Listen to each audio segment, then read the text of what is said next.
Y también recordaba algo que leí hace poco que se me hizo simpático, de cómo la naturaleza había dotado a Colima de una fortaleza natural tan importante con barrancas, cerros y volcanes, que comentaba que Colima no necesitaba grandes ejércitos porque esas barrancas y esos cerros y volcanes la protegían de tal manera que solo se requería una persona para hacer frente a un grupo de 20, o sea, 1 por 20 en caso de que llegaran invasores externos. Y sí, en buena medida Colima se mantuvo económica y culturalmente aislada, y de lo que da cuenta este libro es de esa riqueza que guarda esta región. Nos va a hablar al respecto la doctora María Concepción Sánchez Domínguez. Ella es licenciada en Historia por la Universidad de Salamanca, tiene una doble maestría en Antropología y en Gestión de Proyectos y Cooperación Internacional. Se doctoró en el año 2015 con una tesis sobre patrimonios indígenas en México. Desde este año ha compaginado sus estudios con el trabajo como diseñadora y gestora de proyectos en diversas instituciones públicas y privadas de España y México, donde ha coordinado más de 50 proyectos sociales, empresariales y culturales. Además, ha colaborado con distintas universidades como la UNAM, la Universidad de San Luis Potosí, la Universidad de Guadalajara, tanto en docencia como en investigación, en las líneas de metodología de proyectos, desarrollo, derechos humanos y patrimonio.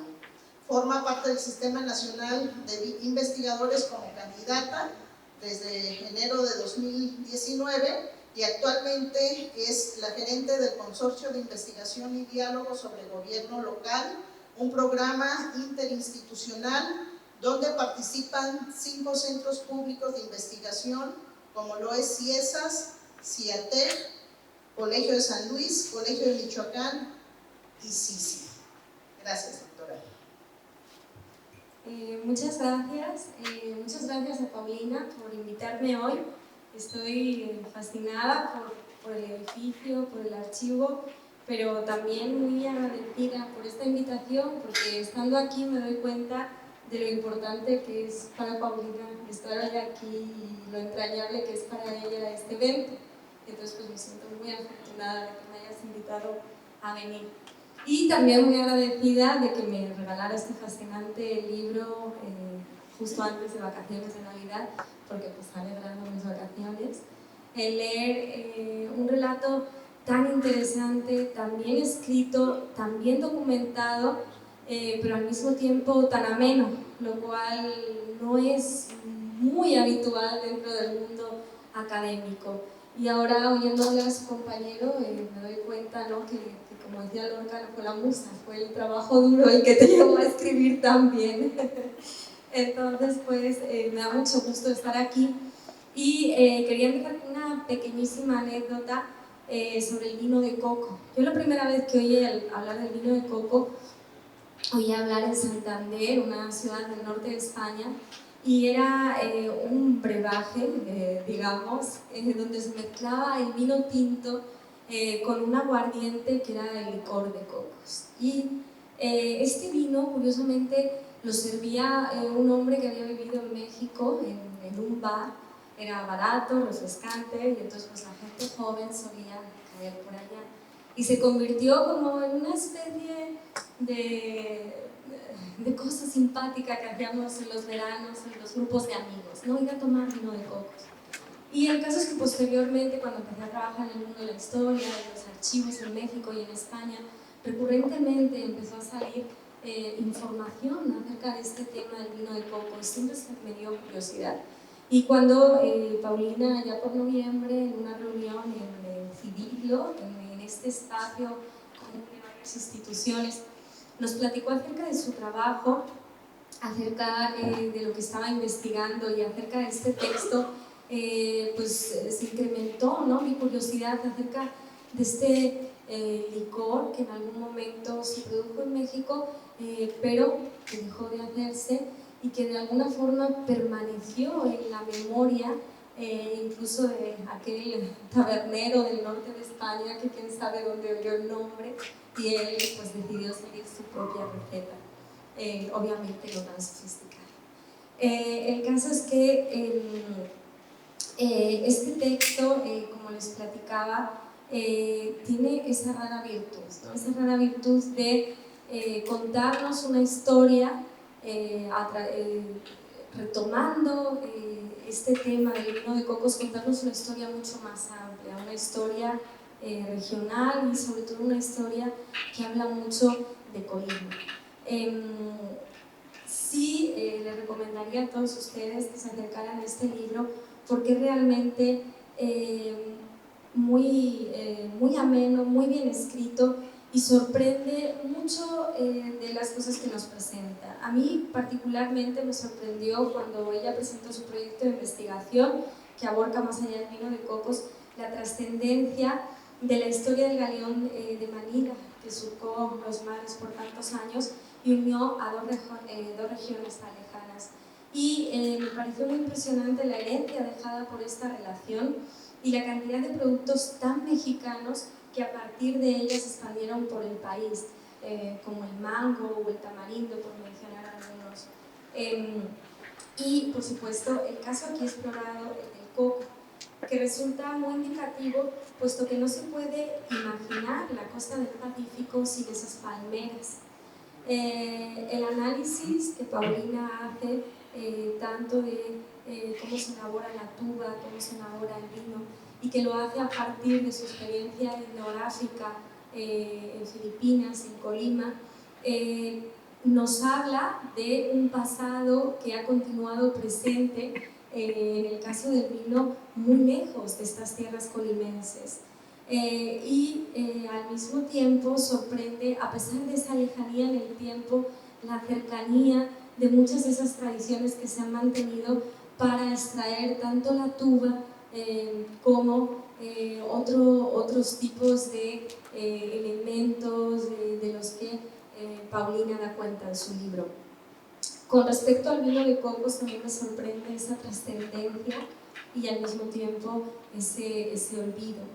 Trascendencia que se ve sobre todo en ese epílogo que escribe acerca del mezcal y esta hipótesis de que el vino de coco fuera esencial a la hora de comprender una serie de tecnologías que han permitido la destilación del mismo.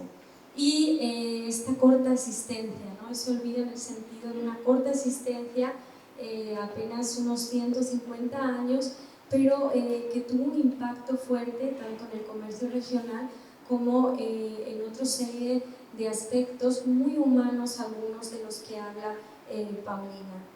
Y a mí me gustan estas historias muy complejas, donde los autores no ofrecen un retrato plano, lineal, sino que pintan la historia como lo que es, ¿no? Como un conjunto de decisiones políticas, pero también de casualidades, de cambios culturales, y cómo documenta todo este proceso. También cómo se mueve entre relatos muy personales, historias de personajes que han vivido, como el de aquel, no recuerdo si era regidor de Guadalajara, ¿no? Que había vivido en Filipinas, entonces buscaba ese vino de coco, ¿no? Como quien añora productos de su tierra cuando está lejos.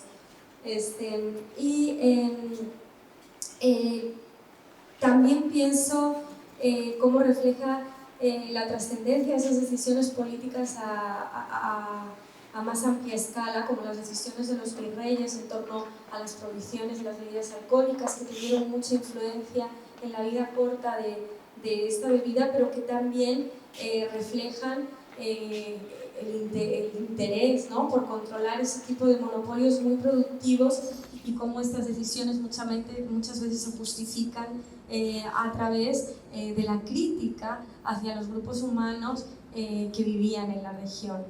Y estas asociaciones, a veces fortuitas, como las del coco y el cacao, que se realizan con un fin, es decir, que la palma pudiera ser este árbol que protegía a la planta del cacao, pero al final el personaje secundario se acaba convirtiendo en el más importante.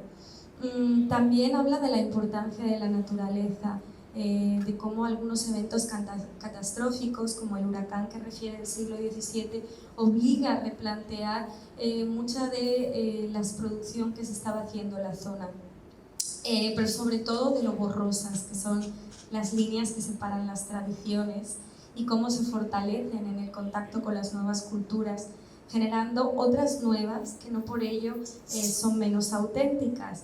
Y como Paulina lo explica mucho mejor que yo, me gustaría leernos este párrafo. Dice Paulina, hoy en día el cacao es considerado por muchos filipinos un árbol nativo. Recibió carta de naturalización y la memoria de su procedencia se borró. No es un fenómeno cultural exclusivo de los filipinos, pues la palma de coco ha sufrido un proceso similar. Colima es la ciudad de las palmeras, la tuba es la bebida tradicional de este lugar y las famosas cocadas son los dulces típicos por excelencia. Y esta historia también nos permite reflexionar sobre temas muy actuales, que supongo que siempre lo son, porque cuando los historiadores vemos toda esta historia de la colonia, pues nos siguen sonando a los principales problemas políticos y humanos que vivimos hoy en día, como los procesos de migración, la riqueza que pueden aportar a nuestra vida y al mismo tiempo la vulnerabilidad de estas poblaciones a la esclavitud, al maltrato y a la explotación. Y de igual forma, la terquedad del poder por controlar estos procesos y la necesidad de los seres humanos de buscar un futuro mejor, aunque sea de ilegales, como los llamamos ahora. Y también nos habla de las decisiones comerciales que muchas veces enmascaran estos discursos moralistas, como es el caso de la prohibición del vino de coco ante la competencia que suponía otros vinos como los de Castilla, que daban mucho más dinero a la corona, pero ¿cómo se justifica todo esto bajo una moralina acerca pues, de cómo los indios no sabían beber y muchas otras cosas?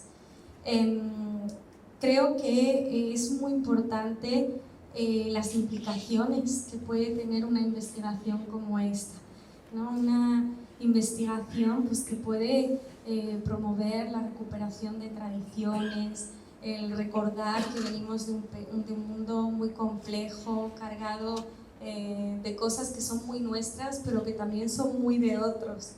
Y me gusta mucho, ¿no?, el que me haya invitado a estar aquí y a participar en un texto tan extraordinario. Y bueno, pues lo lástima es que se antoja probar este vino.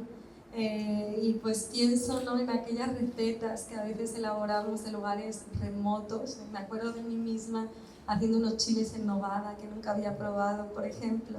Y pues tienes que imaginar cómo sabrán y no sabes si en realidad saben como deben saber. Así que pues seguimos esas instrucciones, ese manual que Paulina ha rescatado para nosotros, esperando probarlas y que nos sorprenda el sabor, pero para bien. Muchas gracias por invitarme.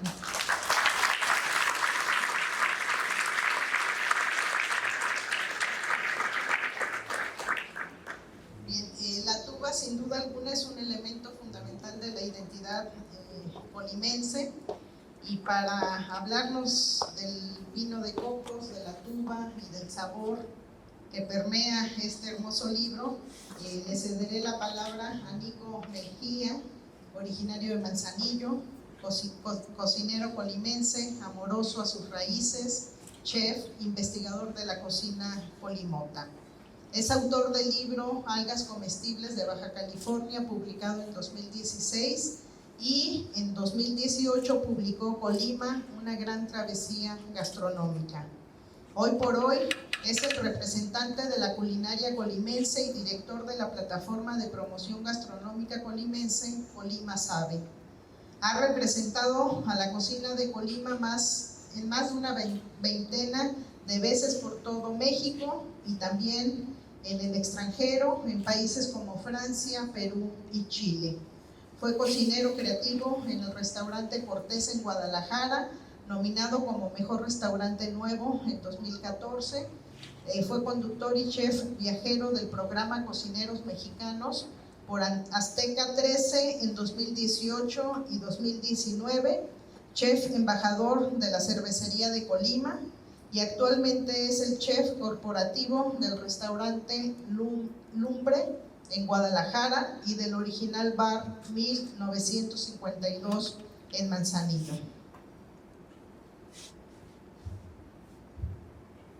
Bueno, siendo el penúltimo, yo voy a ser breve. Primero todos queremos escuchar a Paulina, pero también quiero ser agradecido con todo el trabajo que ha plasmado mediante esta publicación y lo que ha sido para el resto del gremio restaurantero y de chefs y culinario en el resto del país. Esta publicación ha sido el parteaguas para que la gente entienda que hay un lugar con una historia culinaria tan vasta como es Colima, porque no solamente es hablar de la palma y los derivados, en este caso del vino de coco, hay muchos más ingredientes, hay técnicas que se generaron en ese contexto del tiempo, y Paulina ha sabido plasmarla muy bien. Para nosotros, la actual generación de gastrónomos, siempre tenemos ejes de investigación de cuál basarnos.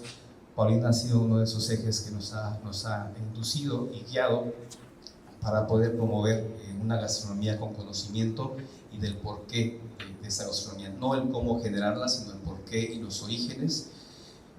Aunado a lo que bien decía el doctor Carlos, el tema de los mezcales, ¿no? La gente ha empezado a voltear a ver a esta zona colimota con el tema de los mezcales, esta popularización que se hizo en el occidente de todos los derivados de agave, y los cuales nos llevan otra vez a estos destiladores filipinos, que por cierto hay uno aquí, donde se generaba este vino de coco. Entonces, esta investigación que ha hecho Paulina nos ha servido, ha sido el camino a seguir. Comentaba bien la doctora por allá, no hemos probado todavía, no nos ha tocado probar, creo que a nadie, o si acaso uno o dos, probado el destilado de la tuba, ¿no? El vino de coco, por lo que sabemos de esta prohibición que hubo. Y bueno, efectivamente en esta publicación está la guía para cómo hacer de nuevo esta bebida.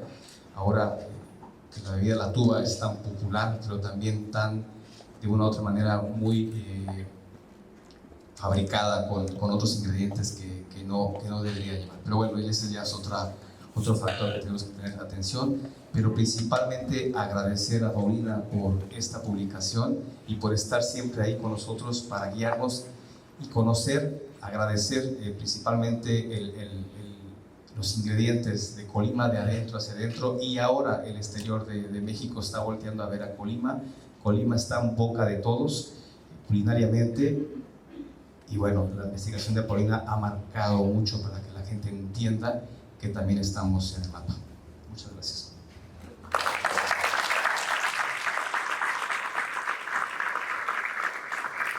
Muchas gracias, chef. Pues viene el plato fuerte, las palabras de la doctora Paulina Machuca. Ella es profesora investigadora del Colegio de Michoacán. En los últimos años se ha especializado en la historia de los intercambios culturales entre México y Filipinas durante los siglos XVI al XVIII.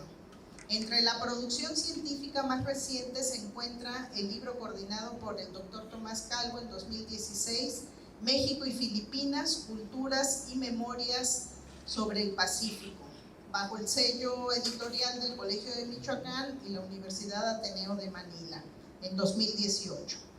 Él publicó El vino de cocos en la Nueva España, libro que hoy nos convoca y nos tiene aquí reunidos con el sello editorial del Colegio de Michoacán, y libro que mereció el importante premio Francisco Javier Clavijero del Instituto Nacional de Antropología e Historia en 2019, recién el año anterior, por ser considerada la mejor investigación histórica en México.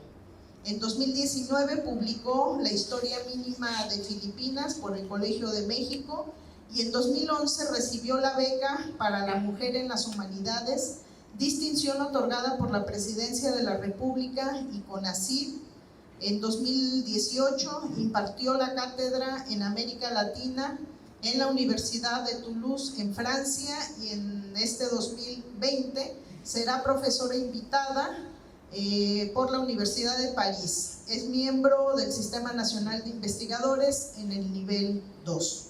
Sin más preámbulo, doctora, el micrófono.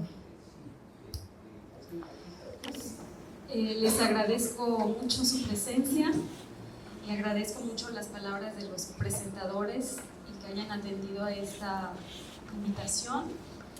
En especial al doctor José Miguel Romero de Solís, que sé que ya asiste poco a eventos, pero el tenerlo aquí presente para mí es muy significativo, porque en realidad la historia de este libro empezó con él. No sé si se acuerda, maestro, que yo le propuse estudiar para la maestría el tema de los indios chinos y me decía, hija, pues hay poca información de indios chinos, pero hay mucha información sobre tema de ayuntamiento, tema judicial. ¿Por qué no empiezas por ahí y vas visualizando eso? Entonces el maestro, bueno, me convenció y se lo agradezco por una sencilla razón, porque efectivamente, aunque el acervo de aquí es muy rico y hay documentos sobre los filipinos, que de hecho la mayor documentación sobre filipinos está aquí en la Casa del Archivo, no me iba a dar para una tesis. Tenía yo que ir a buscar a otros archivos de México, de España, bueno, y de Filipinas para poder completarla. Y yo lo que con el tiempo le decía a mi esposo Tomás, de haber publicado este libro hace algunos años, pues habría sido como un libro nada más histórico, de que hubo vino de cocos en Colima y hasta ahí. Pero el hecho de haberme esperado, de haber madurado como historiadora, porque estaba muy joven en ese entonces, me llevó 8 años más o menos el terminarlo, por muchas razones, porque pues sí, tenía que ir de un archivo a otro. Fui a Filipinas en 3 ocasiones. La primera fue por una beca de la Academia Mexicana de Ciencias, pero después fue por la Fundación Calvo Machuca, es decir, mi esposo y yo por nuestros propios recursos, porque son viajes bastante caros, hay que estar ahí mínimo un mes, desplazarse en Filipinas. Pero realmente la pasión, pues no sé, me dice, cuando platicas del tema se nota que eres de Colima y demás, y efectivamente mis padres están aquí. Yo crecí entre palmeras, había en mi casa huertos de árboles que eran de Filipinas, había mangos, 3 tipos de mangos, había palma de coco, bueno, y recuerdo que bueno, mi padre se subía a la palma, nos partía el coco y demás. Y uno crece de niño como colimense pensando que La Palma pues es nativa de aquí, ¿no? Y La Palma y la ciudad de las palmeras y demás, hasta que uno crece y le dicen, pues fíjate que la palma de coco no es nativa de Colima, viene de fuera. Y entonces es cuando yo empiezo a darme cuenta que había toda una influencia asiática por el galeón. Y cuando uno escucha el galeón de Manila dices, pues sí, era Acapulco y Manila, ¿no? Pero en realidad no, o sea, Colima está en el centro de esa historia del galeón. En este momento se está, a través del INAH, del Instituto Nacional de Antropología e Historia, se está evaluando la posibilidad de presentar un expediente para la ruta del galeón ante la UNESCO para Patrimonio de la Humanidad. Y es muy importante levantar la mano y decir, oigan, sí fue a Acapulco, porque era el puerto de llegada, pero ¿qué creen? Que la historia y la herencia filipina, más que en Acapulco, lo siento si hay alguien de aquí Guerrero, pero la tenemos en Colima, porque tenemos a la tuba, que les voy a decir, la herencia es filipina, pero nuestra tuba de Colima es de Colima, porque la tuba compuesta, por ejemplo, no la conocen en Filipinas. Es una creación totalmente colimense, ¿no?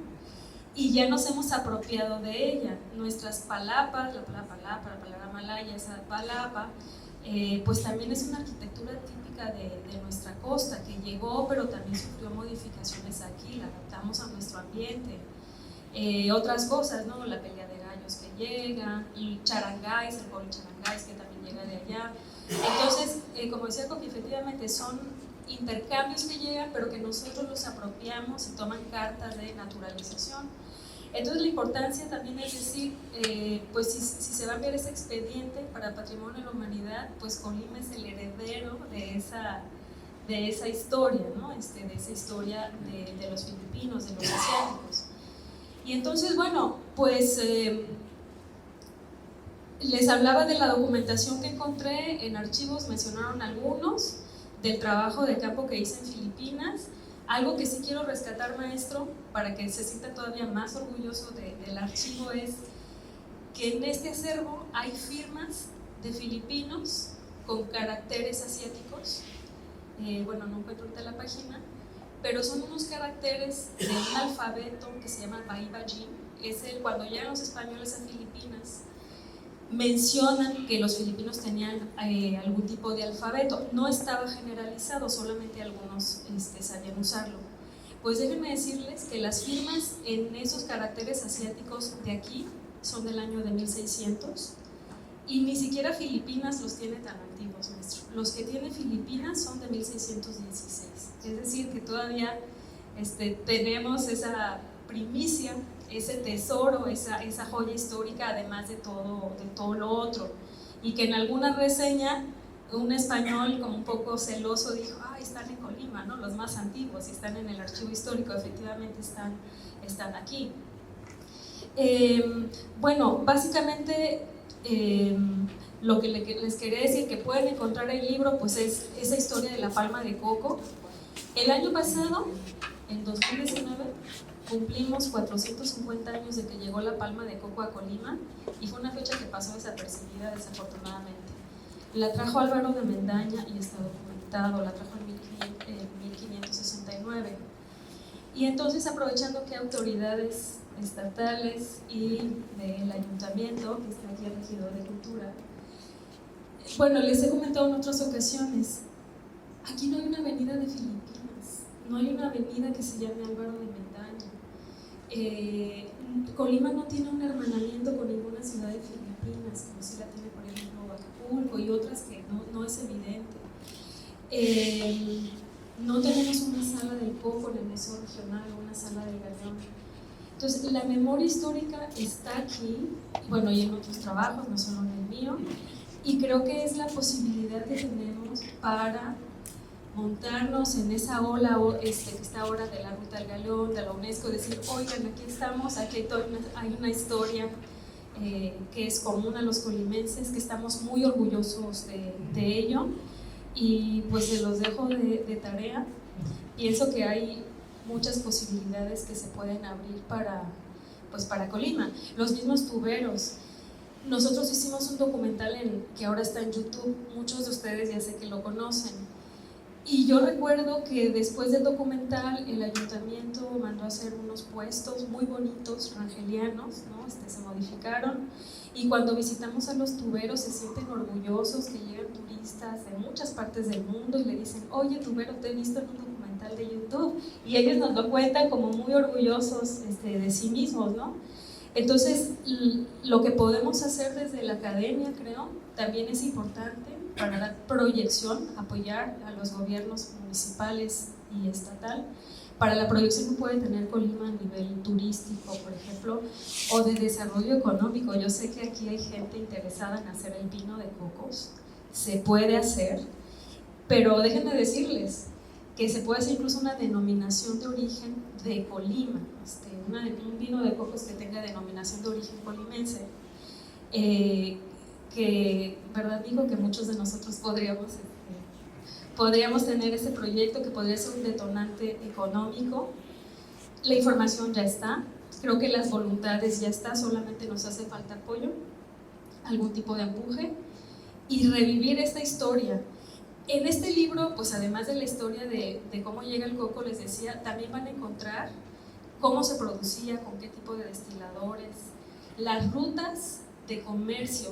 Es impresionante que esa villa de Colima, pequeñita, del siglo XVII, tenía rutas de venta de vino de cocos hasta Parral, o sea, hasta el norte de México. Están unos mapas muy claros.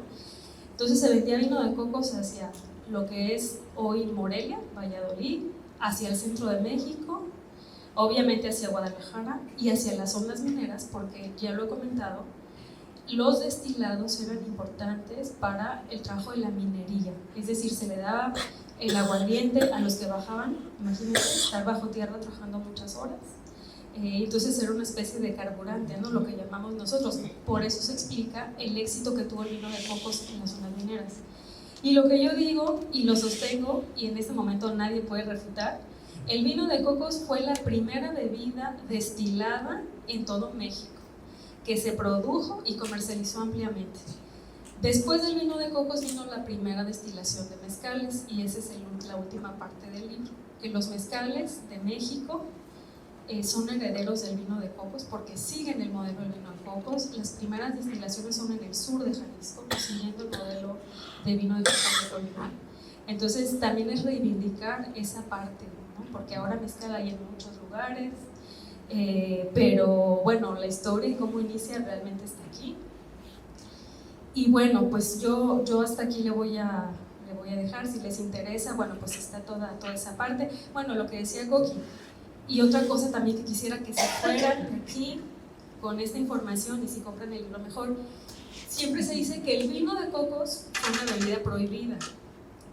Esa es una verdad a medias. ¿Por qué?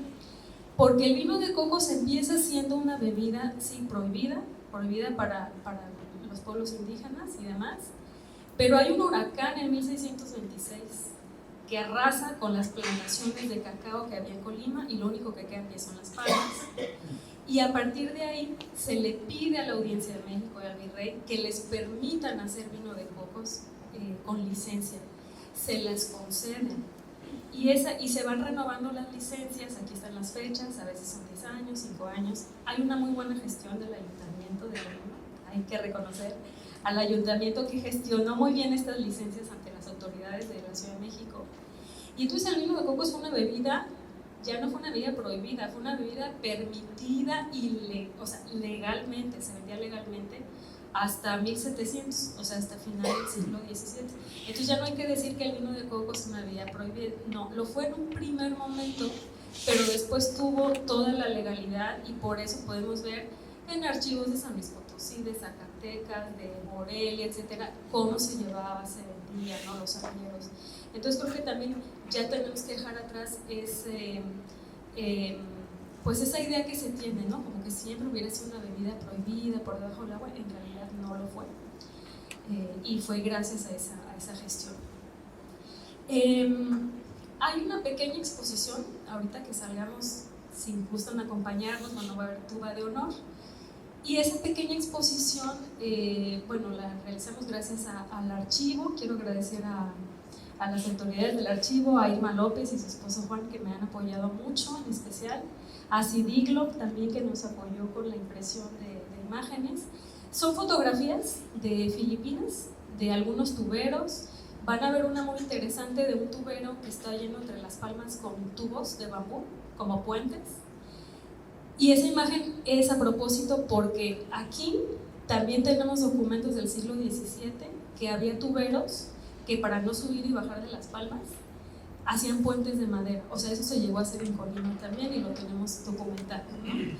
¿Por qué? Porque subir y bajar una palma es muy riesgoso. También documentamos muertes de tuberos, ¿no? Se hace un proceso judicial y si se subió la palma, se cayó. De hecho, en Colima, desafortunadamente, tenemos historias de gente que ha caído de palmas y ha muerto. Entonces, por eso, para no subir y bajar y cosechar 50 palmas, pues subes una vez, estableces puentes, y ya nada más subes una vez y no bajas una vez. Tenemos algunos objetos que traje también de Filipinas, un bambú que se llama kawit, que se pone a la espalda, que es con los tuberos suben, colectan la tuba y bueno, luego bajan. El cuchillo que se llama sangot, también tenemos aquí un sangot filipino. Y fíjense, sangot es la palabra para el cuchillo que usan los tuberos.